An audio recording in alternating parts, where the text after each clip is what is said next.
in listen-only mode. Just to kind of start out and help familiarize yourself with our technology, we're going to kind of go back through just kind of a review of what it is that we offer and what we do. So any of you who are first time listeners and hearing about our technology, hopefully you have a better understanding about what we can do. And then we'll talk specifically in terms of how our technology has been used in the past with universities, specifically with admissions. And of course, you can ask questions, submit them through GoToWebinar panel, and we can answer those at the end of the webinar. So don't hesitate to ask any questions. If any of you are having problems seeing this presentation or hearing, also feel free to type in on the right side those questions. That's how you can communicate with us. That's a great point. If there's any kind of technical issues, or if you can't hear us, let us know and we can try to address those issues. But without any more hesitation, we'll go and get started. We are El Toro, and we are an ad tech company based out of Louisville, Kentucky.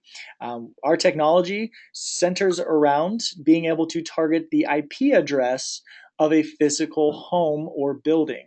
Now, why that is so relevant for advertisers, this is really the first time that you could ever target down to an individual home or to individual people. And what I mean by that is currently, when you do online advertising, you're basically just targeting demographics of people. And that's based off of their web browsing habits. It's based off of the cookie data that sits in their web browsers. So we've actually been able to create a technology that allows you to single out and focus on the individuals who matter most to you. And in the case of universities, it's reaching out to kids who are going to be looking to enroll and enlist in those universities. So if you can target them down to the household level, you're going to have a much better chance of getting them to come through and submit their applications with our technology. And we're going to talk about a few different use cases here a little bit later on. Dave's going to jump in and kind of speak firsthand on his experience, and we'll really kind of paint the picture on how you guys can utilize this technology. Now, the main difference, I kind of covered it just a second ago, but we don't use cookie data. The major difference between our ad technology and what's currently available for online targeting is that everybody else is essentially fishing from the same pool of cookies, trying to target the same users. Now, there's a lot of issues with that model, and we're going to discuss some of the big issues right now. And actually, Matt's going to speak to that. Some of the fraudulent issues that exist with online advertising. What really makes us stand apart from our competitors is that we're not using that same pool of cookie data. We're able to target down to that household level because we've been able to identify their IP address. So we're able to really kind of avoid a lot of the ad fraud that exists online. What's more interesting is, since you're able to really target down to that granular of a level, you're going to get better results from your campaigns. You're going to notice higher click-through rates on the landing pages, and honestly, you're just going to be able to get more engagement from your audience, and that's what's really important. We're really trying to drive results. There's a lot of online metrics that you can look at to gauge the success of your campaigns, but in all honesty, what do we really want to do? We want to create more conversions. We want to prove that the money that you're investing into digital marketing is actually working. And we think we've developed a pretty good system for that. So without further ado, I'm going to have Matt here jump in and kind of just discuss a few of the pitfalls that currently exist with cookie targeting in the digital space. Yeah, thanks, Jared. So my background briefly is in the domain space. So previously, we would own domains like cars.com or homeimprovement.com, and we'd broker those deals to companies like Ford. Ford would buy cars.com, or Ford would buy mustangs.com. Lowe's would buy homeimprovement.com. So we'd broker those deals, but we would travel to these domain conferences, and they were called traffic conferences. And we were finding, at every corner, there were these companies selling traffic. And the more we looked into this traffic, you've probably gotten an email saying, this company X can send you 100 visitors to your site. The more that we looked into these companies, the more we found that they were the visitors they were claiming to send us were just robots and web programs. And so the thing about that is the more we looked and dived into it a little deeper, we were finding that these robots, once they got to our site, they weren't dying when they left our site. They were actually, going to homedepot.com and espn.com. And the thing about that is when they'd go to these sites, these robots were getting cookied with that home improvement cookie when they'd go to Lowe's or Home Depot. They'd get cookied with a sports cookie when they'd go to ESPN. So the current landscape, when you're buying traffic from anyone in the online space, there's a huge pool of this non-human traffic that you're bidding on when you're trying to target people that are interested in home improvement, or interested in automotive, or boats. So there's a large portion of this traffic, again, that's non-human, and we actually custom integrated into App Nexus, and that gives us the ability to go around this cookie pool of traffic. And until now, there was no real way to bid on the actual IP at a specific home address. So we're targeting real people at real homes at real IP addresses. And this slide right here really speaks to that, comparing the old way versus the new El Toro way of targeting someone online. So, the old online logic with the cookie targeting is, just because someone went to a golf website, and then they traveled over to a yacht website, their cookie profile shows that, hey, they're an avid golfer that loves to boat, and that's just not the case. We like to take the offline approach of using hard factual data. So this is CRM data. This is data that you can buy, you can purchase, that's readily available out there. And so you can find out people that own a boat, the age of their boat. Is it 20 years old, or do they just buy a new boat? And things like credit score. Do they have kids? And so you can really dive deep into creating a relevant message that is going to really resonate with that individual home as they browse the internet. And so if you ever use direct mail, we've just mirrored that concept of targeting someone at home with a direct mail piece. We've just moved it online, and so now we're sending a very granular, relevant message to what I call the new digital mailbox, which is those banner ad spots. So same concept of sending a direct mail piece to a home. Now you're sending a banner ad to whatever website that person's on as they browse the internet. Doesn't matter if it's cell phone, tablet, desktop, laptop.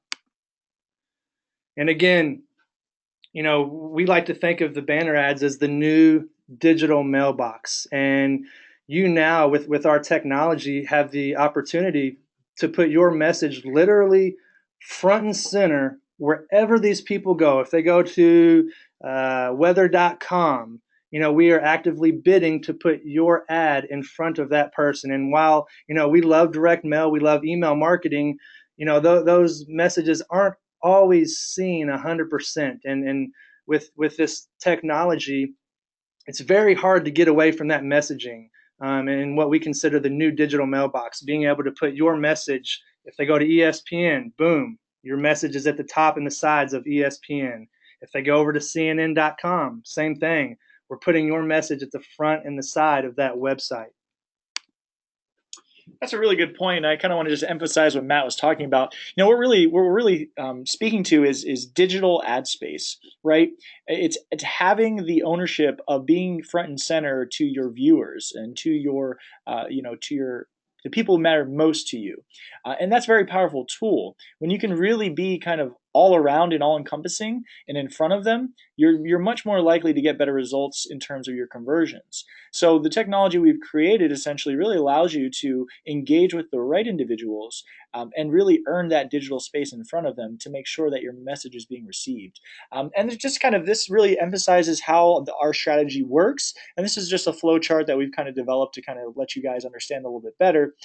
This is an ad tech platform. So, this is something you would have access to. You'd be managing and uploading your own campaigns.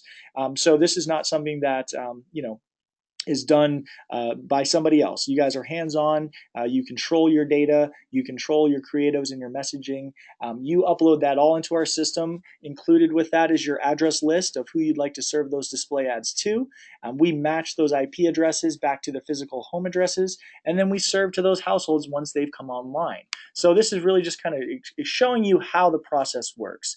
Now, of course, how we're able to match the IP address to that physical home address. It's an algorithm that we developed, and this is part of our patent pending technology. But what we've essentially done is we've looked at tons and tons of data, and we've been able to map over 30 different data element points in order to accurately identify those end users. So we're not talking about 60% match or 70. We're talking 95% and greater. So when we say we can target John Doe at 123 Main Street, we can target that individual with 95% confidence. So it's an extremely powerful tool when you're needing to get your message in front of the right audience.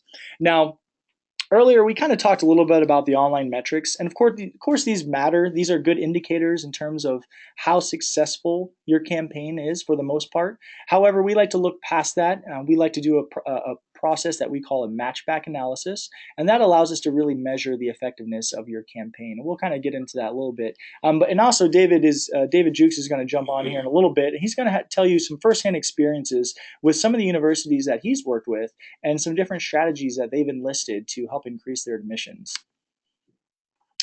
And once again, we just kind of want to make sure that everyone kind of understands how this works. So once again, we're targeting based on the IP address. This is our patent pending algorithm that we use. We target offline data, what Matt was speaking to earlier. It's really important that we're using real empirical data. We don't want to look at people who are just window shopping online. If I go to an Audi website, doesn't necessarily mean I can afford to purchase an Audi. So it's really important to know who your end user is when you're serving them these messages. Our system is based on CPM, which is cost per 1,000 impressions, if you're familiar with that terminology. So that's how we essentially charge for our campaigns. Would be cost per 1,000 impressions served for that individual campaign. And of course, we're able to bid on just the IP address. But ultimately, what we focus on is the ROI of the campaign. What type of results do we generate by leveraging our IP targeting technology? So I'll just jump in here real quick. It's more into the process of starting a campaign with us, but I really want to focus and emphasize the fact that you send us a list of physical home addresses. We run it through our system. We get an append rate. It'll say, hey, we matched 54% of these home addresses to a good IP in our system. We send that same list back to you before your campaign ever kicks off. The only difference on that list is we put a T and an F next to every single address, and that's just going to denote which homes we have a good IP on. It'll have a T for true, and then the homes that for whatever reason we just don't have enough data points to support that IP to home address correlation, they have an F for false. So this is huge, and they'll get into more of this towards the end of the presentation, but this really plays into that matchback process. So since the homes we're sending these additional banner ads to, when kids apply to your school, you have that sales data or that application data. You can take the kids that enrolled or applied and match it back directly to the list of homes that we were targeting that have that T and that F next to them. That's a great point. Matt, what I really think about that is transparency. We're really showing you who we're serving the ad message to. And that's just a level of transparency that you don't have available to you on any other ad platform. You're basically just targeting random people who fit a demography that you choose, but you don't really ever know who they are. So we really give you the transparency to see exactly who you're targeting. Now, why that's important is we're able to really prove that effectiveness of those campaigns because we can do the matchback analysis. And this is just really what we like to look at too is a lot of people want to compare cost, right? In terms of what we're serving, we're eliminating a lot of non-human traffic, right? So right off the bat, if you're doing any type of online advertising campaign, a portion of your budget, unfortunately, is going to waste. And it's just the nature of how digital marketing works currently. So right off the bat, there's going to be additional cost for you, no matter if you're buying on a cost per click basis or a cost per lead. basis, they're still going to factor in. With us, it's just a standard CPM cost for our targeting, which is going to be a $25 CPM. Now, some people may think that's a bargain. Some people may think that's a little bit high. Ultimately, it's about results. We want to prove that our technology works and that we're pushing the needle forward for you guys and getting more people to register. And we'll kind of discuss that a little bit. Dave is about to jump on and kind of speak to some of the results that he's gathered. And just to kind of give you guys a little bit more info on some of the other products and services that we do offer, we've obviously been focusing on the household IP targeting, as that is extremely relevant to you. But we do have a variety of other products that we can also leverage, and we can maybe speak to this, maybe at a later time. But we'll kind of cover some of these shortly. Captive audience is another big one that we use. Captive audience is another a very common technology that we use, and that's the B2B targeting. We're going to talk about some strategies that we've used in the past, and we'll really kind of highlight that. We'll also speak to the email to IP as well, and you'll kind of get a better idea of what we can do with that technology. For the most part, we're going to focus on those, and then of course, after the webinar concludes, if you have any other questions on any specific products that you see here, we can discuss that via email. And we'll actually talk a little bit about the email to IP targeting. This one is actually pretty unique. We can take a list of email addresses. We can give you a pixel to insert into that email blast. When you send that email out, any recipient who opens up that email will be able to collect their IP address. So what does that mean? We can now use that IP address to target them with display ads. So this is another way to effectively generate an audience that allows you to target them with a display advertising campaign utilizing our IP targeting technology. The next major technology we use is captive audience. Again, this one is very common. We can target college campuses, we can target conventions and trade shows and hotels. There's a lot of good audiences to get in front of. So, there's some strategies that we'll speak to that we've done in regards to trade shows. So I believe we're going to be jumping into that section here shortly. Yeah, there's just a couple questions that came through I just want to address. So the question, how do you target people who use VPNs to match their IP address? So we look for instances where an IP address is correlated to a physical home address. So like Jared said, if we don't have at least a 95% confidence level where we see enough instances of that same IP matching up to that home address, if we don't have enough instances of that, it'll come back as an F next to that address. So it doesn't happen a ton, but if they are using a VPN to mask their IP, the identity of their IP, then we just don't serve it. And that's how that works. Okay, and we're going to go to the strategy section. This is where Dave Jukes is going to hop in and kind of speak to some of his personal accounts in terms of campaigns that he's done for a variety of universities. Excellent. Hi, everyone. So this is really cool technology for universities and colleges, whether you're 2-year, 4-year, private, public, for-profit, or not-for-profit. It works, and then we proved that it worked. So starting with number one, targeting feeder schools, we've actually had a university. It was a private not-for-profit in California.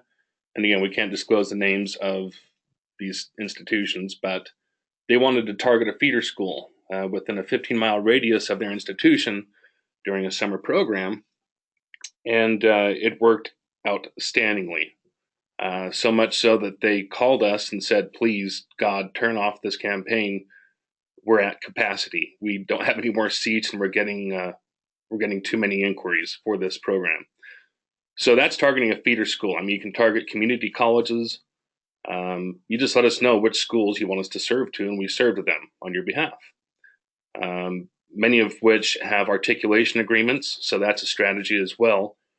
You would do it what would make sense with which institutions that you want to serve to. Targeting conventions and venues, for example, NACAC, coming up in, I believe it's in Cincinnati this year, or any of the ACACs that are regional. You can serve to the venue itself on the convention floor. Anyone who's tapped in the Wi-Fi on their phone or their tablet or their, like these gentlemen have explained before, they will see the ads as long as they're cruising the web. You can also serve to the hotels surrounding those conventions. That works outstandingly as well. So that's, again, strategy 1 and 2 are more captive audience plays. So strategy number 3, targeting corporations. So someone offers a tuition reimbursement program, a company does. Let's take Verizon or UPS. You want people who are going to pay their tuition, whether they're Title IV funded, Stafford loans, grants, Pell grants. But if it's tuition reimbursement, that is, you guys want to get in front of those people so we can serve to the entire corporation. Just give us the name of the corporation and the address, and we serve to them. Those have worked outstandingly. I'm going to pass on the high schools, but we can also do state government military buildings. So if you have a GI Bill, those people, we don't want to talk about money just as it pertains to education. I don't want to cheapen it, but that's what keeps the doors open. So again, you have a GI Bill. If you guys are GI Bill approved, we can serve to entire military bases. We can serve to households surrounding a military base. That has worked. And we're actually doing a nationwide campaign for a private for-profit institution nationwide. Army, Navy, Air Force, and Marine Corps. They're going to hit every base and the houses surrounding said bases. And that's a huge endeavor. It's going to work. It's cool. Our stuff works. But again, going back to it's a perfect pairing with direct mail. You guys already have the data. You already have the information. We need the address. We need the physical address. You have that. Just give it to us, and we will show you a lift over direct mail, guaranteed. We have seen several campaigns, and I've got a ton of them in front of myself right here on my computer, one of which is a 315% increase over direct mail on a campaign. I don't want to set the expectations that high because it doesn't always work 315%. That's 315%. But we can prove a lift over direct mail.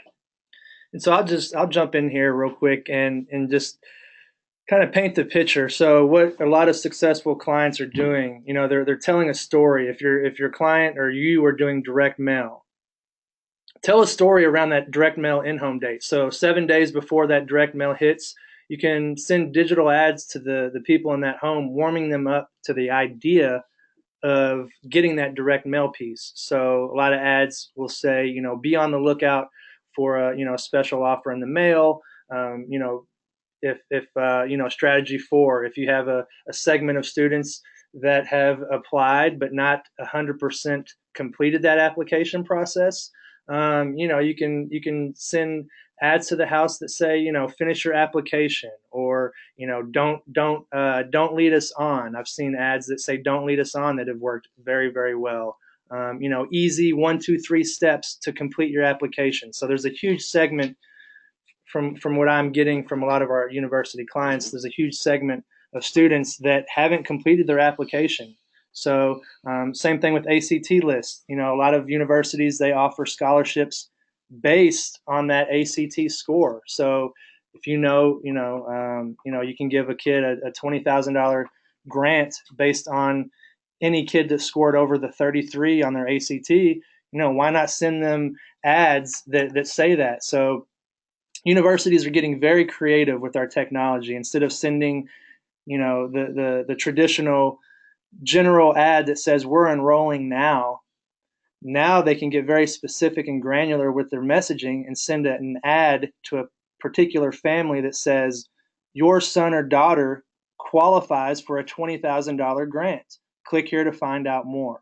So that's going to resonate a lot more than just a general ad. And especially it's going to cut down on waste. Instead of sending your general message to everybody and their grandma that might not even qualify to go back to school, now you're getting very targeted and hitting only your target audience. Yeah, that's a great point Matt brings up, is it's personalization, right? It's really creating a personalized ad experience that people will respond to because it makes it makes sense for them. It's not generic or vague.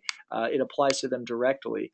All these strategies we're providing to you guys as well, these are not just theoretical strategies. These are things that we've done, have tried, tested, and worked. So these are very top of mind type strategies that, just easy ones, pairing with direct mail, filtering lists based on ACT scores. So these are all things that we've implemented and have had great success with. So we'd like to share these with you just to kind of get your guys' minds wrapped around the potential of what we can do with this technology. And here's a case study we can kind of jump into in terms of just overall results from a campaign. And this really kind of highlights how effective our style of targeting is. So with this particular university, they had a budget of around $12,000. Essentially, what they gave us was a list size of about 26,578 students, prospective students, I should say. After we appended that list, so we've uploaded that list into our system, we've appended it against our IP database, we're able to match 11,943 of those students. So that means that of that total list size, we got approximately 12,000 that we could target with that 95% confidence. So that's who we were really looking to serve the ads to. The control group are the individuals who did not receive our display ads. So they just received a direct mail piece, while the other 12,000 received both direct mail piece as well as the IP targeted ads. The number of impressions that we served to this audience was 478,000, so just shy of 500,000. And the two data sources that were used, obviously direct mail list, and we coupled that with our IP targeted ads. We served them banner ads over a 2-week period prior to that direct mail piece arriving to their homes, and it kind of warmed them up to the offer. And it's just taking an omni-channel approach. It's good to have, not putting all your eggs into one basket with your marketing approaches.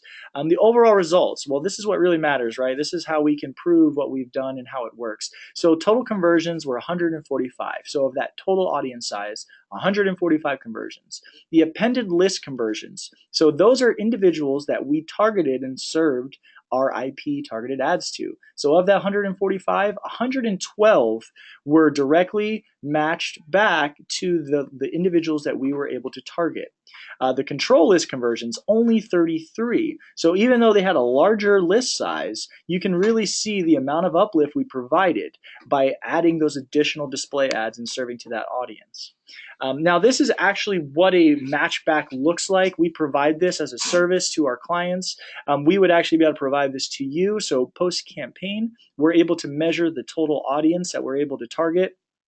Based on our append rate, you'll see exactly who we can and cannot target, and we'll break down the numbers. We'll show you how many conversions we can attribute back to our targeted list versus the people who only received a direct mail piece or other marketing channels. That way we can actually prove and show that by adding this layer of IP targeting, we're seeing an increase and a greater return on your campaigns. So we give all of our clients access to our Google Drive, and that's just going to show you, basically, it's going to give you access to all of the marketing materials, display ad specs. It'll also give you some insight into some case studies. So we have case studies from a wide variety, including university space, admissions, higher ed, case studies. Also, the matchback examples. So just like Jared went over, we have a whole list of these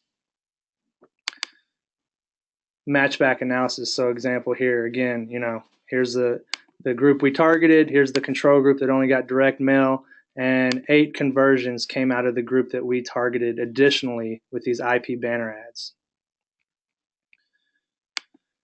Moat.com, that's another resource that a lot of our clients use and that a lot of people aren't aware of. So this is where you can go and you can get ideas on what your creative should say.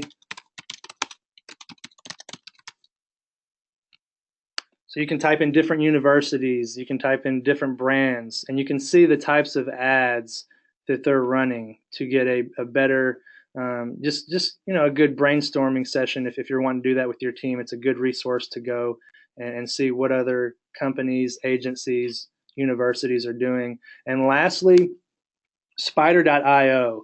It's actually one of Google's blogs, and this really gets into the non-human traffic issue.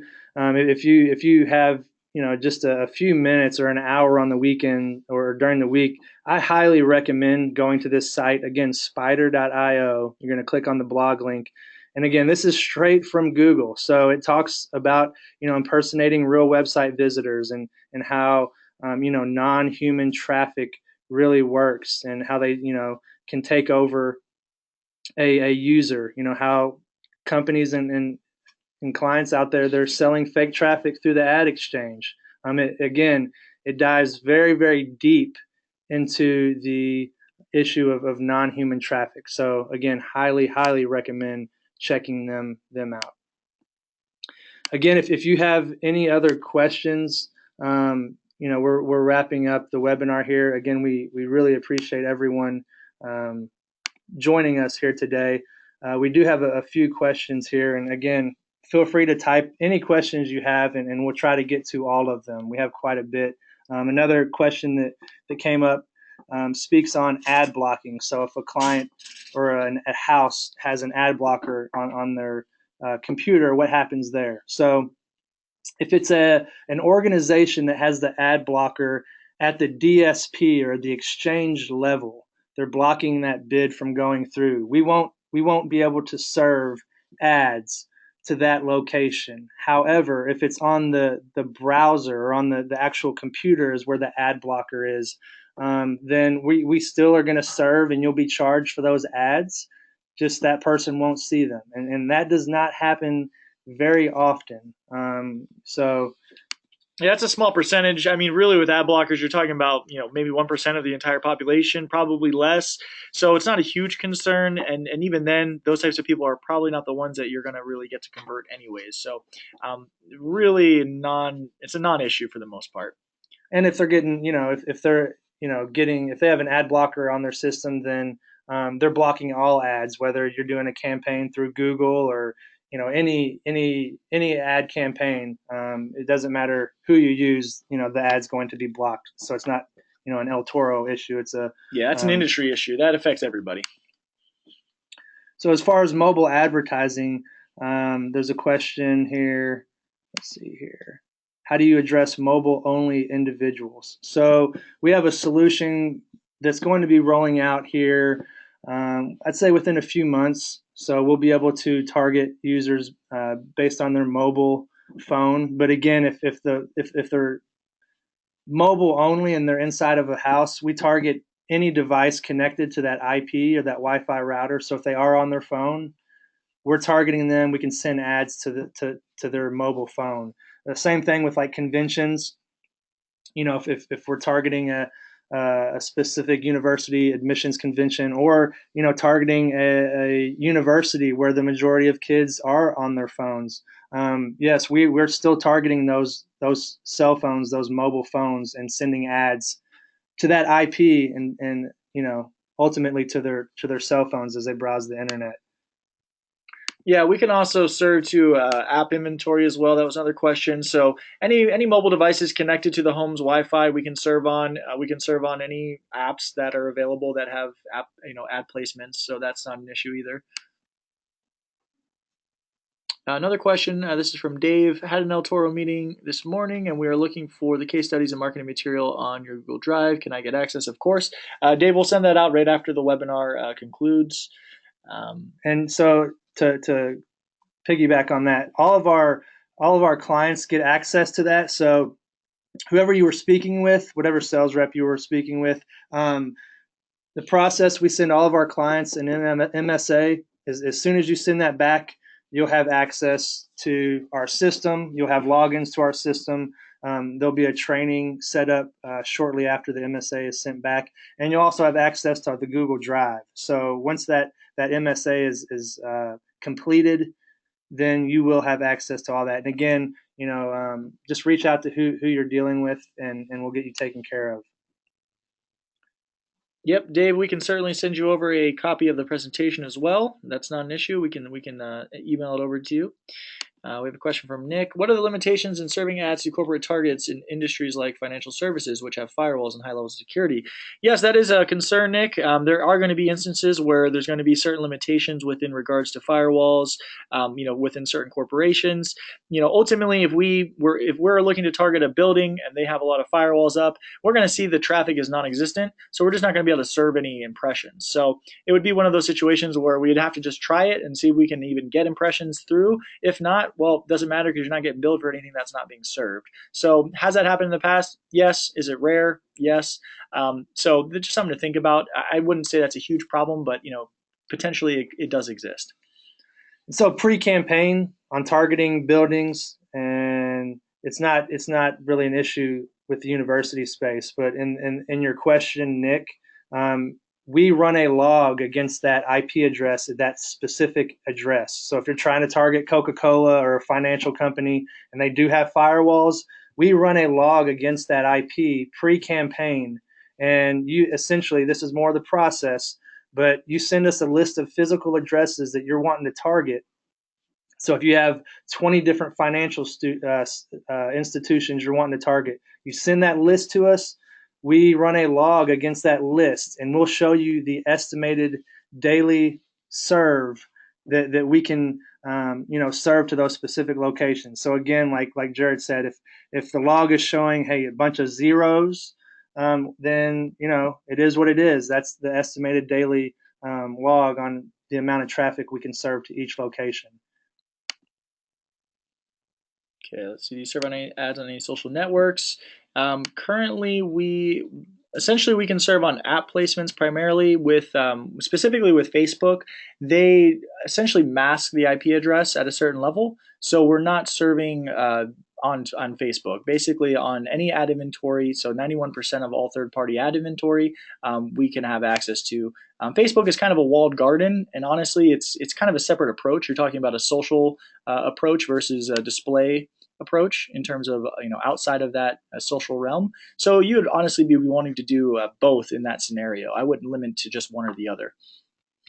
So we have another question we'll get to, and we'll kind of wrap up again. Any questions that we didn't get to, we will definitely reach out and email you directly on a more personal level. If you do want a copy of the presentation, go ahead and let us know here.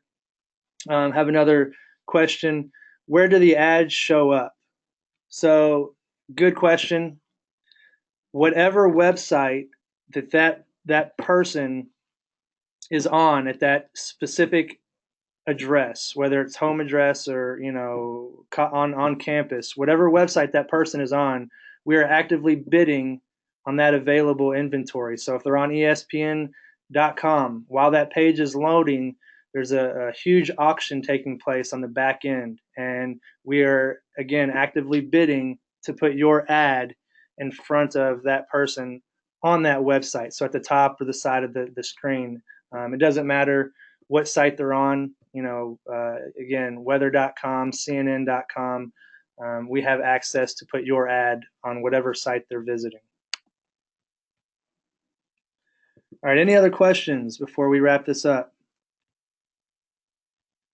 Again, just email us or talk to your account rep if you'd like a copy of the presentation. I know a few have reached out and said you'd like a copy. Again, thank you so much for joining us. We're going to do this once a month, the last Thursday of every month. If you need an additional training session, again, reach out to us. We'd be more than happy to do a training with your team. Thank you. Thanks again, guys. Take care.